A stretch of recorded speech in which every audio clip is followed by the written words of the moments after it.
Olá, bem-vindos ao nosso estudo bíblico.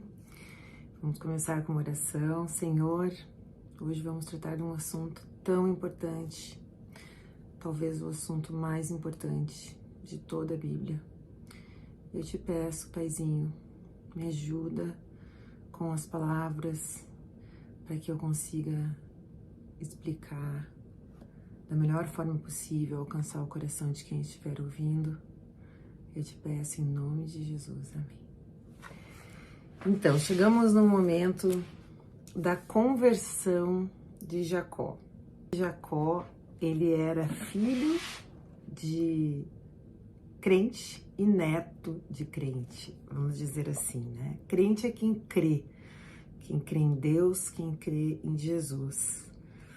Eles eram Abraão e Isaac, respectivamente, avô e pais de Jacó, eles eram crentes, eles acreditavam em Deus, acreditavam na promessa de Deus, na vinda do Messias.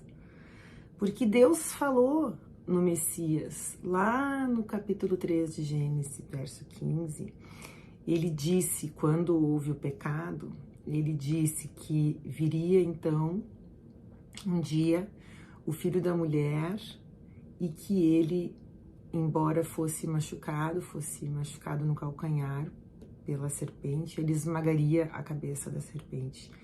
Esse é conhecido como proto-evangelho. Foi ali no iniciozinho de tudo que Deus estabeleceu o evangelho e ele falou isso para o primeiro homem e para a primeira mulher.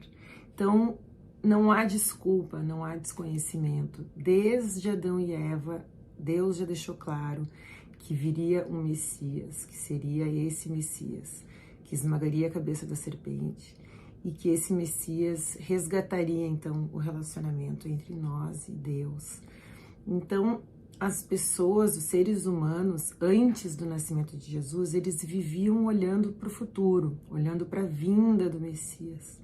Só que para a gente é diferente, porque Jesus já veio. Então nós olhamos porque já aconteceu. Tanto naquela época, antes de Jesus, quanto hoje, existem pessoas que não acreditam em Jesus, não acreditam que ele é o Filho de Deus, que ele veio ao mundo para nos salvar dos nossos pecados, da pena para os nossos pecados.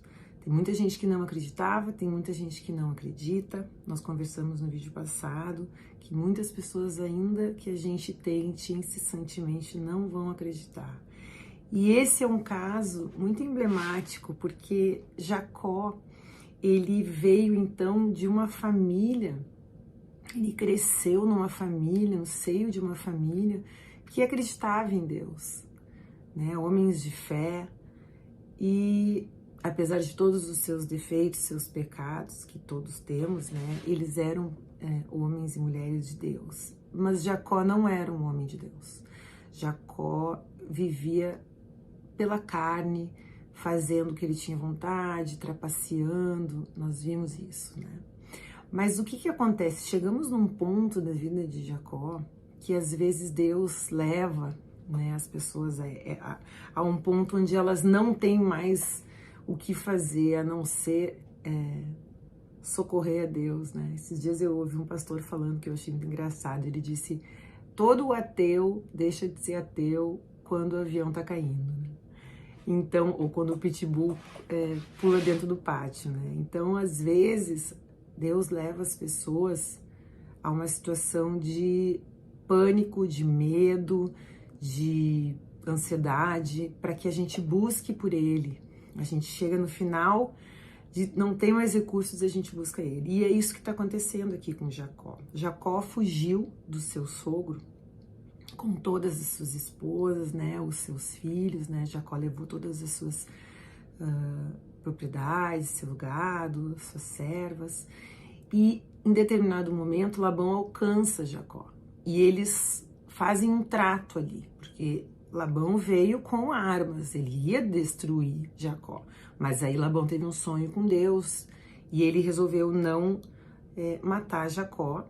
Mas eles fazem um trato que dali para frente Jacó não voltaria para casa de Labão e Labão não passaria daquele local onde houve o acordo adiante. Então, estamos diante de um momento em que Jacó não tem como voltar atrás. Depois que ele faz esse trato com Labão, de que ele não voltaria para a casa de Labão e Labão não iria adiante, eles respeitariam reciprocamente os seus territórios. Depois disso, Jacó recebe a notícia de que o seu irmão estaria vindo, né, ao seu encontro com 400 homens. Então, a última vez que ele tinha tido notícias do irmão foi 20 anos antes, quando ele soube que o irmão queria matá-lo. Ele nunca mais soube notícias e, de repente, sabe que seu irmão está vindo com 400 homens. Então, naturalmente, ele teve medo. Ele teve muito medo. E é nesse momento que ele tem muito medo, que ele não tem para onde ir, ele não pode voltar para a casa de Labão. Ele está com medo de ir adiante, porque o seu irmão está vindo com 400 homens. Então, o que ele faz? Ele vai e ora. Nós lemos a oração de Jacó no capítulo 32, no verso 9, um pouquinho antes ali, ó. Vamos ler a partir do verso 6. Os mensageiros disseram: estivemos com Esaú, seu irmão, ele já vem vindo para se encontrar com o Senhor e vem com 400 homens. Quando Jacó ouviu isso, teve muito medo e ficou preocupado. Então, nesse momento, ele vai orar.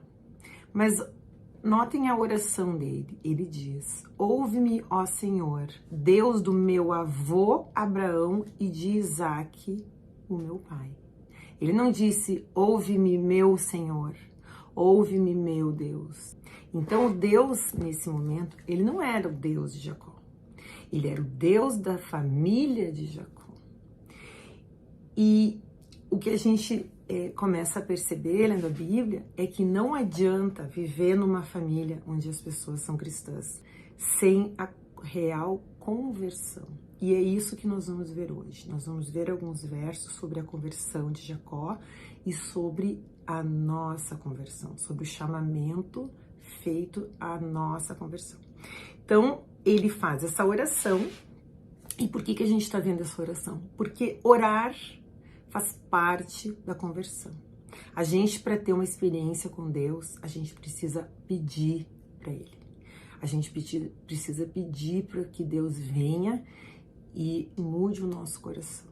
Então, a primeira coisa, Jacó não tinha mais para onde ir, então muitas vezes as pessoas se convertem nesse momento, quando elas estão num momento de câncer na família, ou de alguma doença, ou de algum trauma financeiro. Então, nesse caso, ele estava com medo de morrer, com medo que Esaú matasse sua família, então ele reza a Deus, e aí Deus vai aparecer.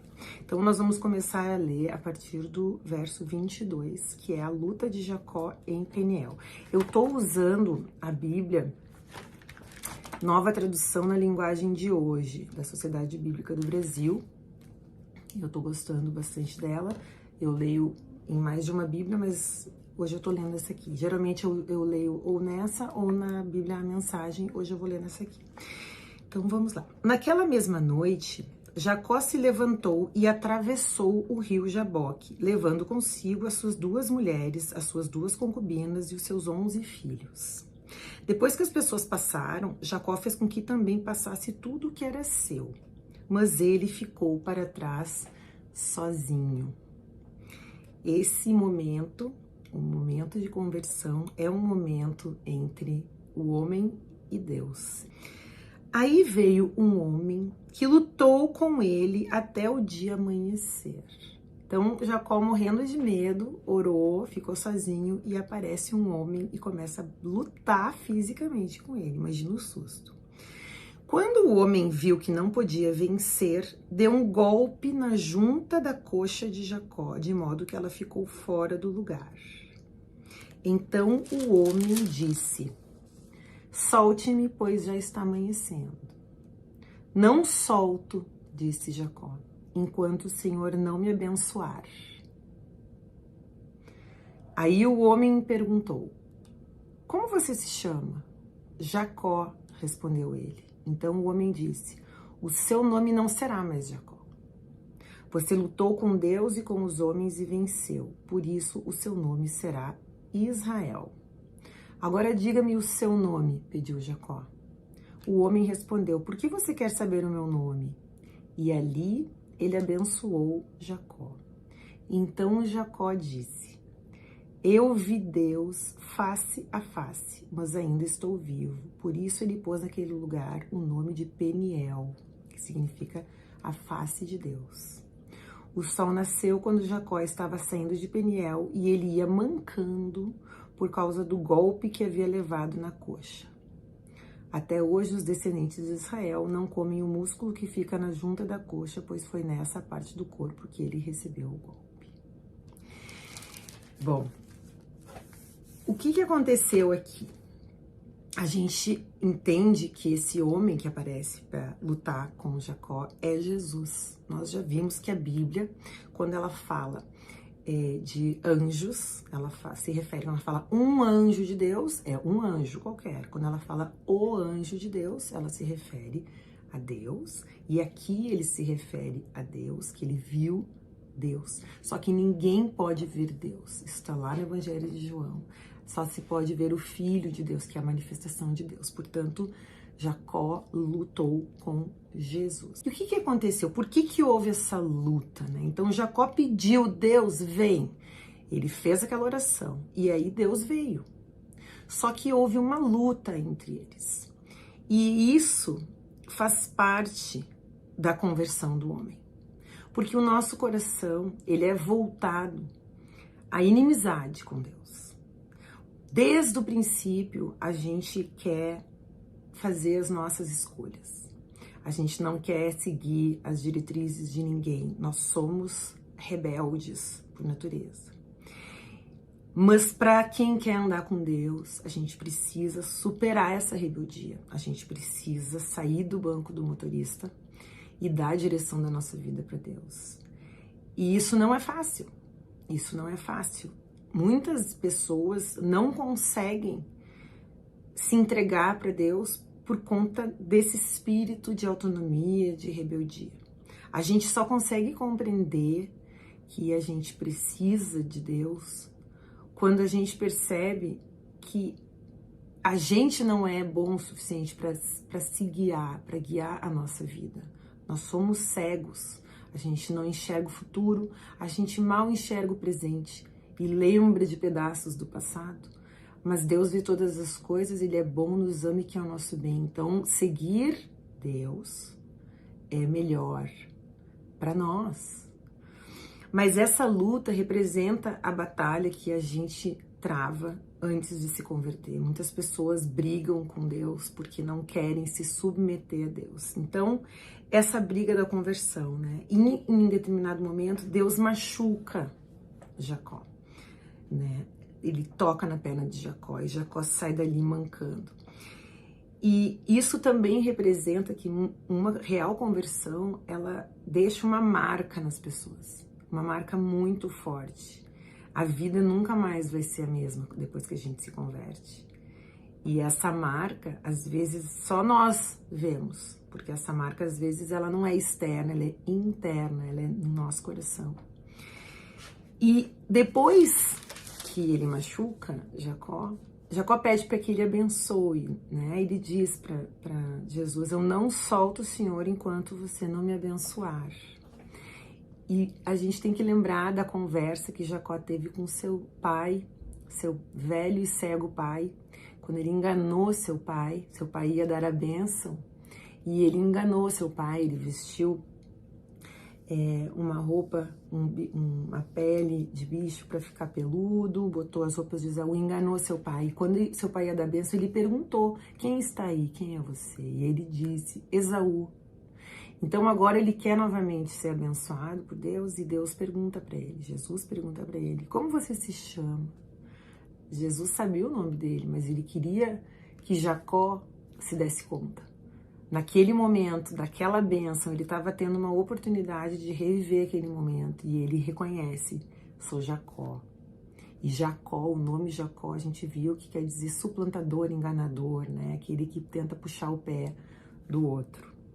Então, quando ele reconhece, quando ele realmente reconhece no coração que ele é um suplantador, que ele é um pecador, Nesse momento há uma transformação. Nesse momento Deus diz para ele: não, o teu nome agora vai ser Israel, né? Que é aquele que luta com Deus. E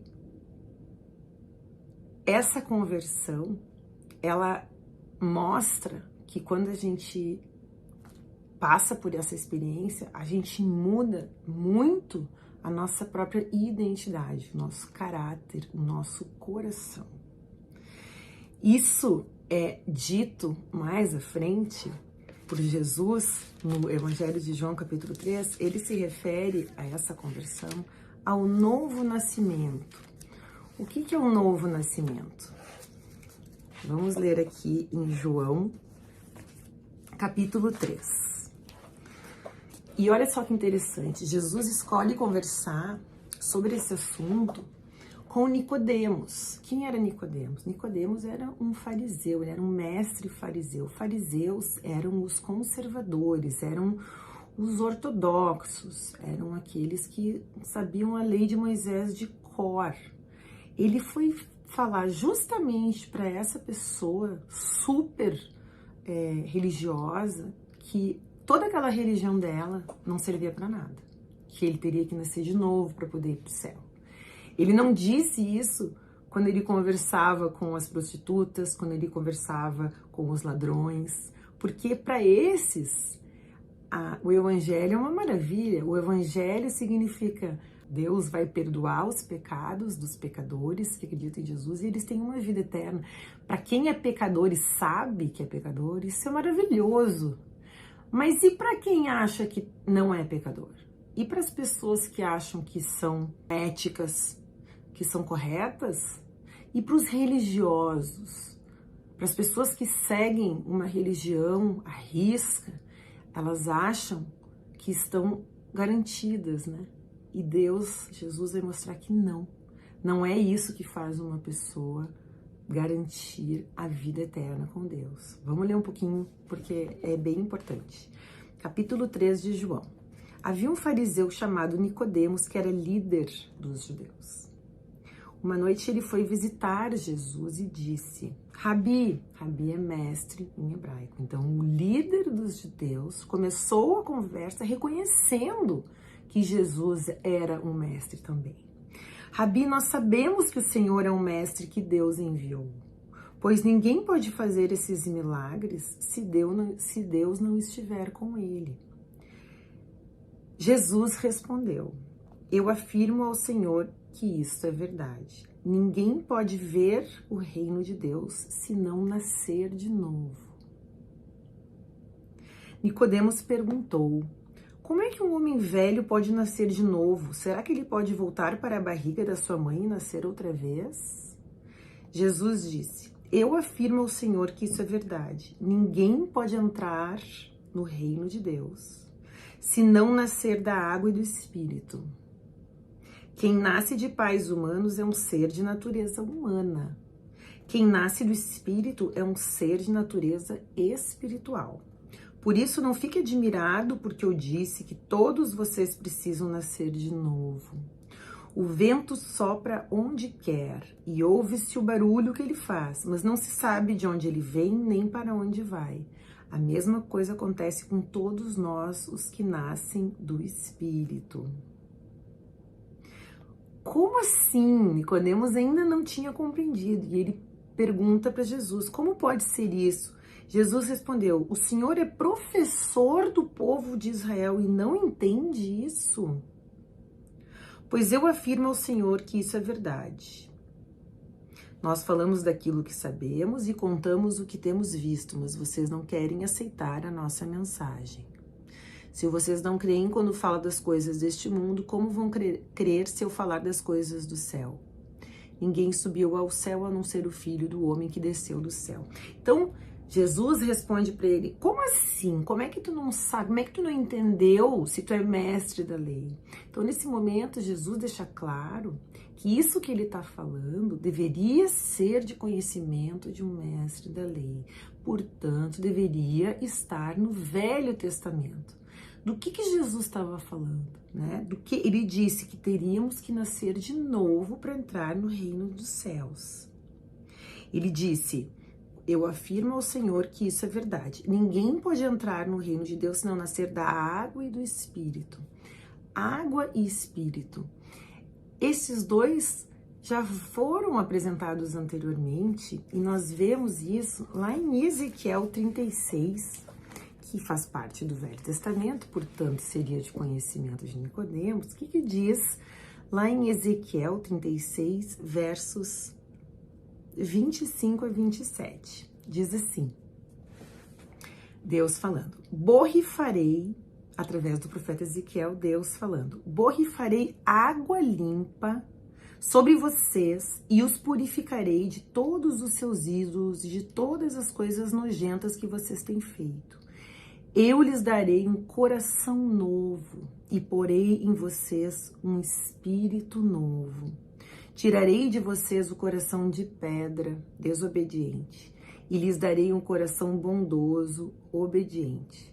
Porei o meu espírito dentro de vocês e farei com que obedeçam as minhas leis e cumpram todos os mandamentos que lhes dei. Então, Jesus estava falando que a gente precisa ter um coração restaurado. E que isso seria feito através do novo nascimento, da conversão. O Espírito, então, entraria no nosso coração e mudaria o nosso coração. Faria uma mudança no nosso coração. Mas vamos seguir a conversa entre Nicodemos e Jesus. Aí ele diz assim, assim como Moisés no deserto levantou a cobra de bronze numa estaca, assim também o Filho do Homem tem de ser levantado para que todos os que creem nele tenham a vida eterna. Porque Deus amou o mundo tanto que deu o seu único Filho para que todo aquele que nele crê não morra, mas tenha vida eterna. Pois Deus mandou o seu Filho para salvar o mundo e não para julgá-lo. O que é isso? Ele estava se referindo a um acontecimento que houve no deserto, quando aquelas pessoas que estavam, Moisés estava conversando com aquelas pessoas que estavam diante da Terra Prometida e está lendo Gênesis. Aquelas pessoas, os pais daquelas pessoas, em determinado momento, quando elas estavam no deserto, elas começaram a murmurar, começaram a brigar com Moisés, ficaram bravas com Deus. E Deus mandou serpentes para atacar aquelas pessoas. E então elas se arrependem do que elas fizeram e pedem ajuda. Moisés, por favor, nos ajuda. Ora para Deus. E Deus falou o seguinte. Isso está lá em Números 21, verso 4. Olha o que diz em Números 21, verso 4, que é a essa história que Jesus faz referência lá na conversa com Nicodemos. Olha o que diz. 21, 4 diz assim. Então os israelitas saíram do Monte Or pelo caminho que vai até o Golfo de Acaba para dar a volta em redor da região de Edom. Mas no caminho o povo perdeu a paciência e começou a falar contra Deus e contra Moisés. Eles diziam, por que Deus e Moisés nos tiraram do Egito? Imagina, onde eles viveram 400 anos sob o jugo da escravidão. Agora estão reclamando porque saíram de lá. Será que foi para morrermos no deserto, onde não há pão nem água? Já estamos cansados desta comida horrível, que era a comida que Deus mandava para eles do céu. Aí o Senhor Deus mandou cobras venenosas que se espalharam no meio do povo e elas morderam e mataram muitos israelitas. Então o povo foi falar com Moisés e disse, nós pecamos, pois falamos contra Deus, o Senhor, e contra você. Peça a Deus que tire essas cobras que estão no meio da gente. Moisés orou ao Senhor em favor do povo e ele disse, faça uma cobra de metal e pregue num poste. Quem for mordido deverá olhar para ela e assim ficar curado. Então Moisés fez uma cobra de bronze e pregou num poste. Quando alguém era mordido por uma cobra, olhava para a cobra de bronze e ficava curado. Então Jesus está se referindo a esse momento e está se comparando, né, a essa cobra de bronze. Por que ele fez isso? Porque há uma semelhança aqui. Quando o homem e a mulher aceitaram a proposta da serpente e deixaram então o pecado entrar na vida do ser humano, quando aquilo aconteceu, nós fomos picados pela cobra e o veneno da cobra, que é o pecado, entrou na nossa vida.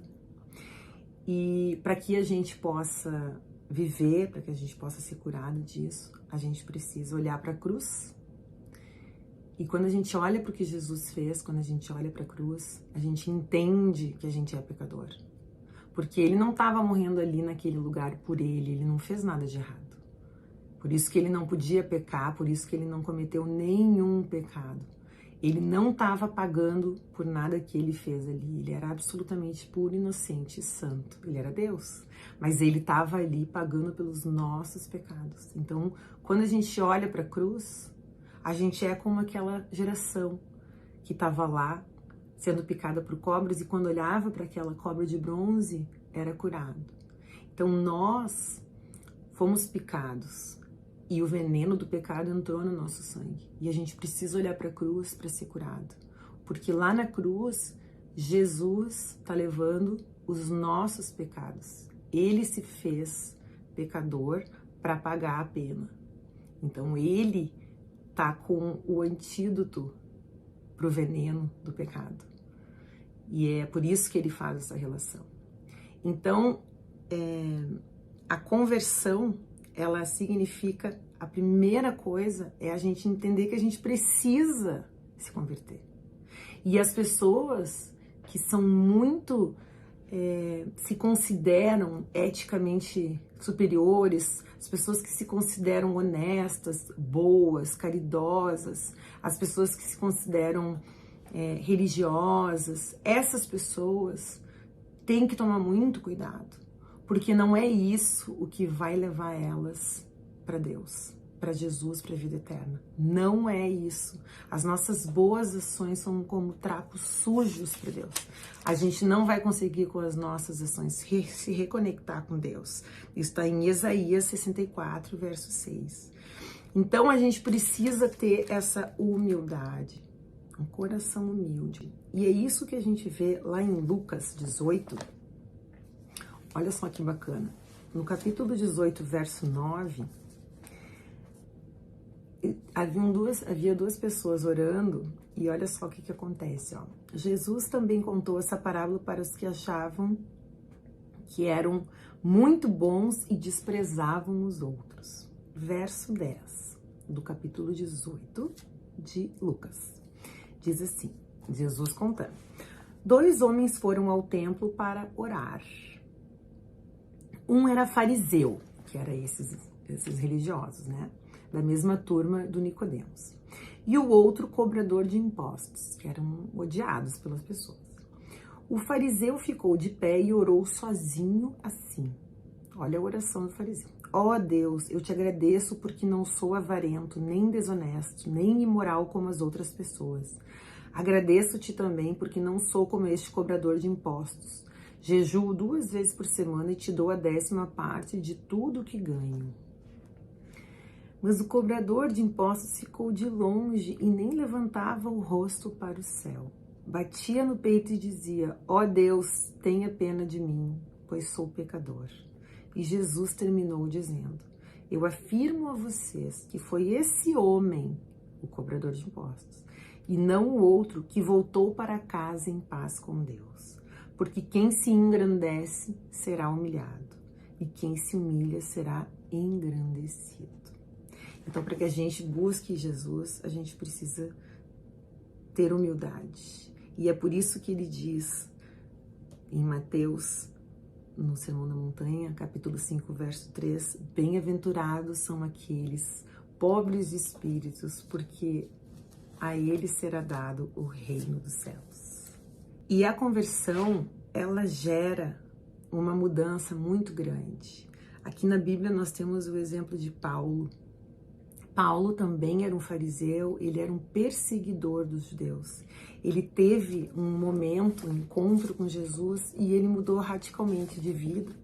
A história de Paulo, da conversão de Paulo, está no capítulo 9 de Atos, e a gente vê que ele diz ali, ó, Saulo não parava de ameaçar de morte os seguidores do Senhor Jesus, e foi falar com o grande sacerdote e pediu cartas de apresentação para as sinagogas da cidade de Damasco. Com esses documentos, Saulo poderia prender e levar para Jerusalém os seguidores do caminho do Senhor que moravam ali, tanto os homens como as mulheres. Então ele estava representando o grande sacerdote, estava indo para Damasco buscar cristãos para serem presos. Mas na estrada de Damasco, verso 3, quando Saulo já estava perto daquela cidade, de repente, uma luz que vinha do céu brilhou em volta dele. Ele caiu no chão e ouviu uma voz que dizia, Saulo, Saulo, por que você me persegue? E ele não estava perseguindo Jesus, ele estava perseguindo cristãos, mas Jesus está sempre com a gente. Quando alguém nos persegue, Jesus leva isso pessoalmente, né? Quem é o Senhor? Perguntou ele. A voz respondeu, eu sou Jesus, aquele que você persegue. Mas levante-se, entre na cidade e ali dirão a você o que deve fazer.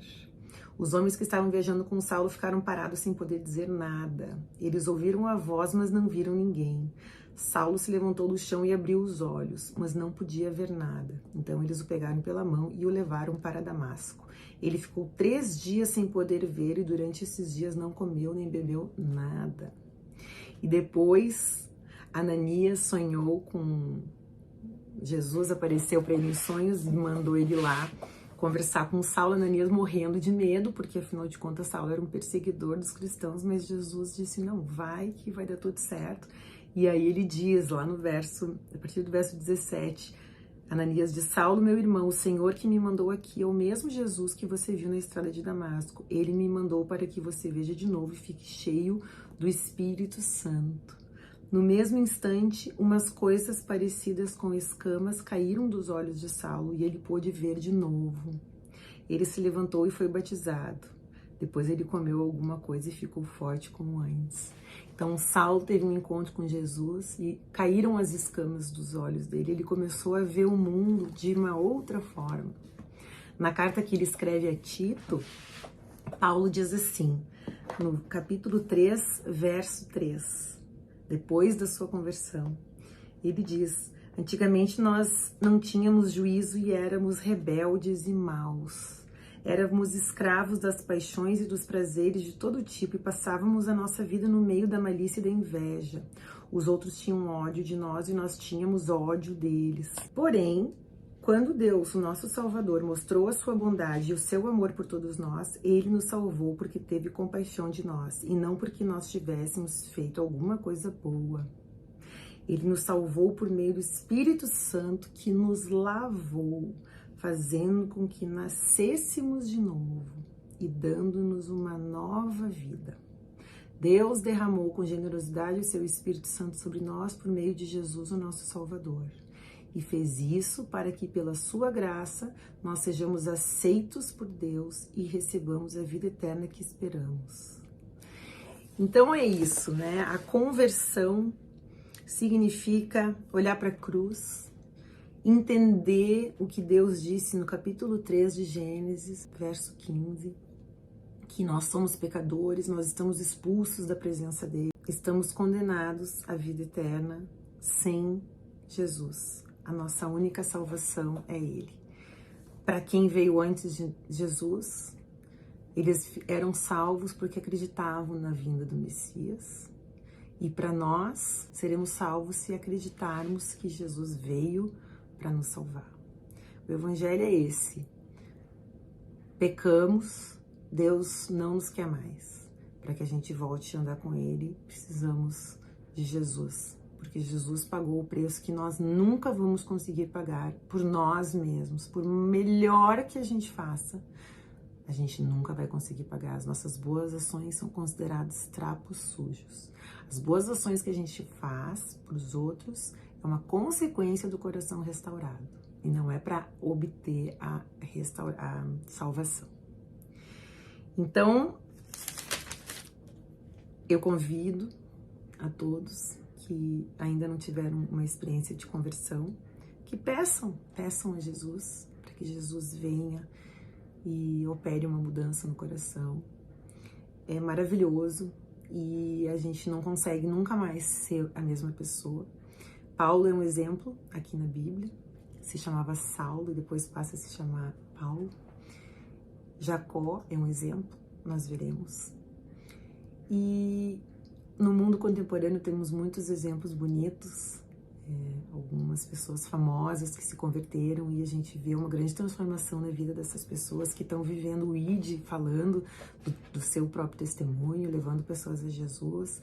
Tem aquela atriz Karina Bach, tem o Rodolfo, que tocava naquela banda Raimundos, Sara Shiva, tem o pastor Flávio Amaral.